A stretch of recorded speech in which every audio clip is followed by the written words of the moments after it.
Well, good afternoon then, folks, on Friday the 23rd of June as we head into US trading for today.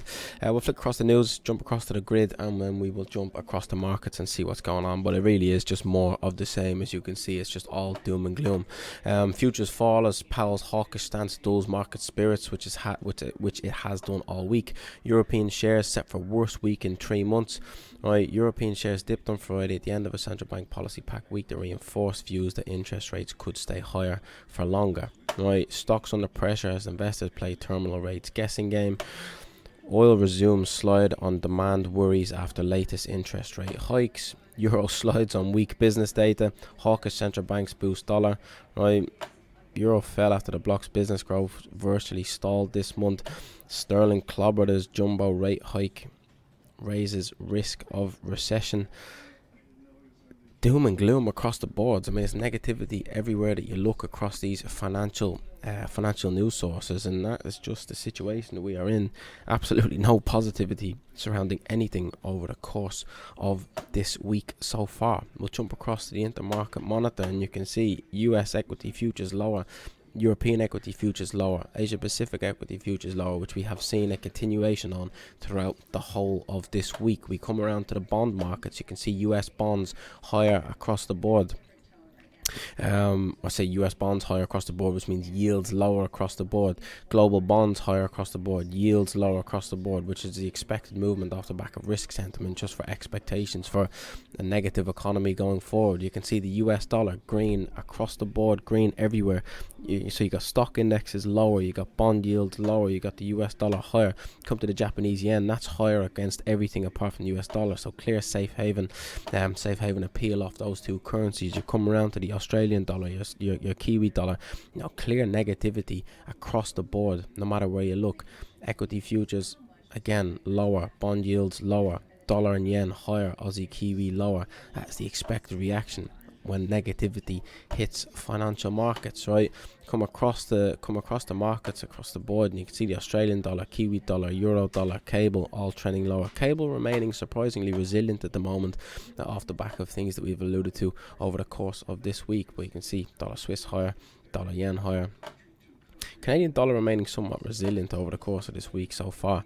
Potentially some expectations for the Canadian dollar or the Canadian Central Bank to possibly hike interest rates again after their pause due to some strong economic data previously. But in terms of today's session, you're probably not going to want to sell dollar CAD, but maybe Aussie CAD, Kiwi CAD, maybe they're things to have a look at. Euro CAD, Sterling CAD, maybe some decent plays heading into today's session. But stock indexes again continue to trend lower. Dow Jones lower, S&P lower, Nasdaq lower, Russell lower, DAX lower, FTSE lower, the Nikkei lower.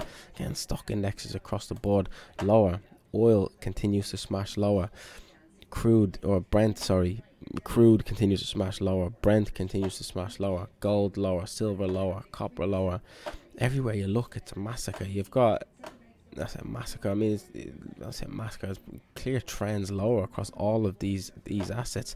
You come across the US bond yields, 10s and 2s, German bond yields, 10s and 2s, UK bond yields, 10s and 2s, and if you look at the yields on each of these these countries' government bonds, you look at the US government bonds at 4.75. You look at the 10-year yield at 3.74. You look at the 2-year yield in Germany, 3.2. 10-year yield, 2.3. And you come look at the 2-year in terms of the UK, where it's breaking above these highs, which I think is significant. We're up approaching 5.2%. 10-year 4.35% nearly. And what that shows is shorter dated interest rates are higher than longer dated interest rates, and you've got inverted yield curves across all of these different assets. The inversion on the German yield yields hit its highest point since 1992.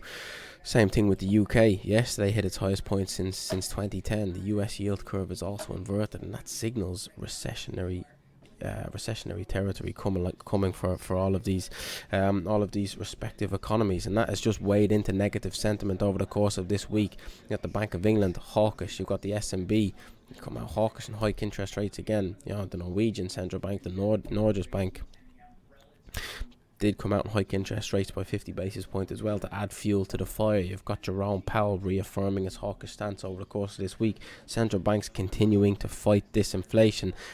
And now we're getting to a point where, okay, it was okay when interest rates are 2 or 3%. Markets were trying to price in, central banks stopping hiking interest rates. But now we're at 5% on all these economies, or not quite the Eurozone, but the rest of the economies, we're like at 5%. Inflation's still not coming down, and they're going to have to continue hiking interest rates. Markets are slowly starting to wake up. I think over the course of this week that this is more of a problem than people thought it was going to be. Central banks are not getting interest rates down the way that they hoped, and that has been negative for markets across the board. And there might be some profit taking on these shorts into today's US session, but I'm not going to go and look to try and trade that. There's nothing in the news sources, there's nothing on the calendar that points towards anything changing today. It's all doom and gloom in terms of these figures when it comes out over the Eurozone's figures today. You do have some manufacturing PMI, services PMI, composite PMI, so you've got PMIs out of the US later on, which will be of note at 245, but in terms of that changing anything, you just got clear negativity anywhere you look, and there's nothing in the news to suggest that turns around. So I think you've got to remain on the side of being a seller of risk into today's US session. And in terms of things changing around, things changing, unless you get some profit taking into the weekend, I'm not going to go looking to buy stocks into the close today. You'd have to continue selling them. So you got to do your analysis, get into your charts, look at your technicals, see if you can find some levels in order to sell them. But again, the DAX looks like it wants to have an attempt lower as we speak, heading down towards those lows of 15,800. This continues into the US session. You'd have to imagine downside continues into the US session today. But for me, that's the side of the fence I'm going to sit on. Certainly is not any positivity anywhere you look in markets heading into the weekend.